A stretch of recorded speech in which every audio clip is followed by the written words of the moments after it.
Welcome back to Peoria Adventist News. My name is Matthew Lucio, and this is what's going on in the world of Adventism. We will begin in the United States. Students in the Northern Mariana Islands, which for our viewers in the United States, I'm obliged to say that the Marianas are a U.S. territory. Yeah, and they have a governor and a delegate to the U.S. Congress.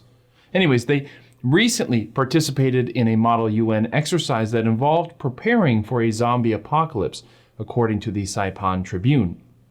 Students took on roles from the movie World War Z to practice resolving an apocalyptic pandemic. The Tribune reported, students participated in a mock plague similar to the zombie movie World War Z. I love that we're at a point where public health and Adventist apocalyptic fantasies are now actively being role-played at Model UN meetings. What the Tribune didn't report was that while the other Model UN kids were desperately trying to fix the apocalypse, Adventist kids stood with their arms folded in the back like, "Yeah, bring it on! Jesus is coming!"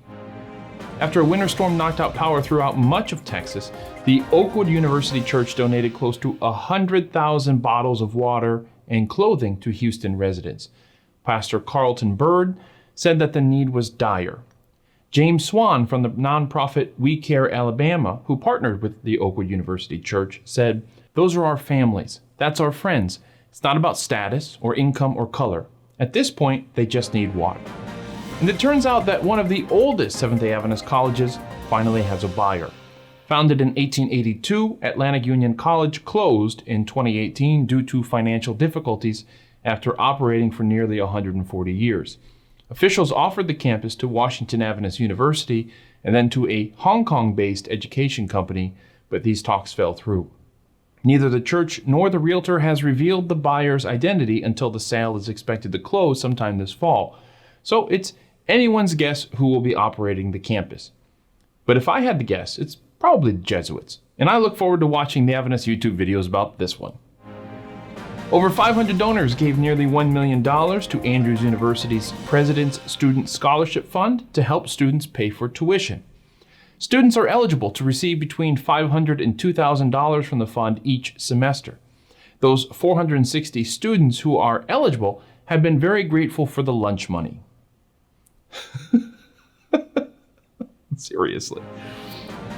Zanesville Times Recorder reports that a local Adventist elder, John Nelson, died at the age of 94. Nelson was a Tuskegee Airman who had been enlisted in 1945 and flew a B-25 bomber. John was beloved by his community, including a Zanesville police sergeant who would often visit Nelson just to hear his stories from the war. After Nelson's passing, the police department led the funeral procession to the cemetery where Nelson was given full military honors. Now let's look at the rest of the globe. The Southern Ghana Union Conference president, Thomas Ocran, reminded members that the COVID vaccine that just began landing in the country is not the mark of the beast. Ocran reminded members that the mark of the beast is not a literal mark, but a spiritual choice, and urged them to, quote, consider responsible immunization. He added, the choice by a member not to be immunized is not and should not be seen as the dogma nor the doctrine of the Seventh-day Adventist Church. 600,000 doses of the AstraZeneca vaccine first landed in the country on February 24th. David Moraga has finally stepped down as Kenya's 14th Chief Justice. Moraga has served for 5 years, clashing with President Uhuru Kenyatta after his Supreme Court nullified the August 2017 presidential elections. The outcome of the presidential election went unchanged, but Chief Justice Moraga set a powerful precedent for the independence of the judiciary, as he has repeatedly urged Kenyatta to respect the rule of law. A devout Adventist, Moraga's replacement praised him, saying, yours has been a life of service and a professional and personal example characterized by integrity, fidelity to the rule of law, and most importantly, obedience to God. In Mexico, the state of Sonora is renovating churches as a part of a new initiative to help churches which they believe have a positive social impact. Several Adventist churches have already seen the addition of new classrooms or a remodeled sanctuary. Churches are encouraged to submit construction plans to the government. If approved, the government gets bids and then supervises construction. No money or tacos ever change hands. Jamaican Prime Minister Andrew Holness announced a controversial limit to the number of people who could worship in churches in an effort to combat the rising number of COVID-19 cases. But Omar Oliphant, pastor of the Hagley Park Seventh-day Adventist Church, charged the government with unfairly targeting churches. Nevertheless, Oliphant said he and his church would follow the guidelines. And for the first time in the history of Australia's Defence Force, 2 Seventh-day Adventists have been appointed as chaplains.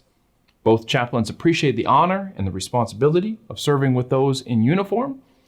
Michael Worker of the Australian Union reiterated how important it is for Adventists to be involved in every area of ministry, including in the armed forces. Meanwhile, Adventists in America responded, "Wait, Australia has a military?" I'm kidding, okay? I wish you two gentlemen the best of luck. That's all the news I have for you today.